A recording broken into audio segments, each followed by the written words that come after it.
నేను తిన్న భోజనానికి వెళ్ళను, ఆ ముసుగు తీసే ప్రభుని హృదయంలో పెట్టుకుని వెళ్ళి ప్రార్థన చేసుకుని తినేసిరా. ఆ బంధాన్ని నిలుపుకో. రేపొద్దున వాళ్ళకి నువ్వు సువార్త చెప్పాలి అంటే, వాళ్ళ దగ్గరకు నువ్వు వెళ్ళాలి అంటే, ఆ బంధాలను అక్కడితో తెంపేసుకుంటే అవదు.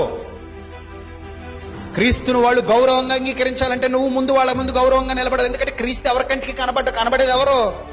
మనమే. క్రీస్తు వచ్చి ఎవరితోనూ సువార్త మాట్లాడేది ఎవరు? మనమే. క్రీస్తును పరిచయం చేయాలంటే ఎవరు పరిచయం చేయాలి? మనమే. క్రీస్తు పరలోకం నుంచి దిగొచ్చి ఆయన ఇప్పుడు బోధించట్లా, ఆయన ఇప్పుడే సమాజంలో తిరగట్లా, ఆయన ఇప్పుడే సమాజంలో అందరి మధ్యలోకి వెళ్ళి జనసమూహాలను వెంట పెట్టుకుని నడవట్లా. ఆయన ఇప్పుడు మోసుకెళ్లేది ఎవరు? మనమే.